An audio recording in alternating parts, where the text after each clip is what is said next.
All right, so big news. Big news. TSR Games rebrands to TSR Hobbies.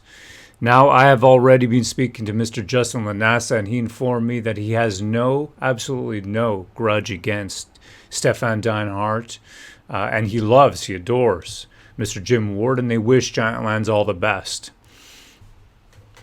I've got a question for you. Why does the mob have so much power? Who gave them this power? That's what I want to know. Who benefits from the mob having this much power? When an upstart company calling themselves TSR, now granted, it's not the same TSR of old, but why can't they do what they want to do? They've got a love for the game. The new TSR company is to establish the history of D&D and what happened in the creation of D&D. And I think that's a very noble goal myself. So a guy who's setting up a museum that supports, getting out the word on Gary Gygax and his achievements, I think is a very good thing to do. So they were looking for a couple games to start off their company. And so Stephen talked to them about what their aims were and what they were going to do. And he said, okay, I'll give it a try. What do I have to lose? And so the sales that he's gotten after attaching GiantLands to TSR have been tremendous. He is just overjoyed with how many people are buying into this. But social media has a way of dividing people. Not uniting people, but dividing people. And that's what we're looking at today. Division. Division. Over and over again. GiantLands is a fantastic product by Stefan Deinhardt and, of course, Mr. Jim Ward. Really leading the game design as far as I understand it, whereas Stefan Deinhardt coming up with the concept, an idea.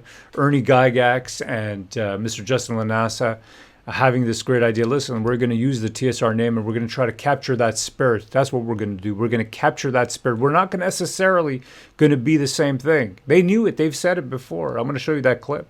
All I'm trying to do is fill in the strip mine, allow this old fertile soil to produce more games and products again.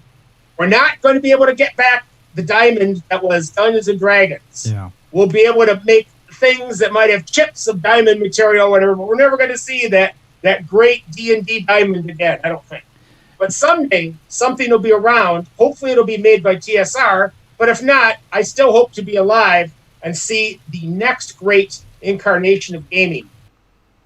They knew it already. They knew they weren't necessarily going to be the same thing, but they're trying to capture something over here, right? They're trying to capture something beautiful, something great. And now they've got to put out a press release saying they're going to go their separate ways. Why? Because they've been maligned continuously. Misconstrued statements that most likely, in my personal opinion, I don't have any, no one has confirmed nor denied this to me, but it is my belief that Mr. Stefan Deinhardt most likely was running those social media accounts, okay? And he doesn't care. That's the feeling I get from him. He doesn't care because he's got an open mind. He's got a fantastic worldview. If you go and you listen to what he's got to say, and I'm going to put up those clips. I thought about it a few times, and I didn't do it. And now I think I'm going to do it. Because if you listen to how expressive and open-minded this fellow is, and his beliefs, and what role-playing, he says RPG is an empathy machine. What does that mean? RPG is an empathy machine. Okay, because you can place yourself in the body of another, and then your mind, you are now that character. Right? I can be something else, and now I feel it. I've got those emotions. They're covering me. My body is covered in a new skin, in a new armor, in new robes. Right? I'm another creature. I'm a totally different creature. The RPG is an empathy machine, he says.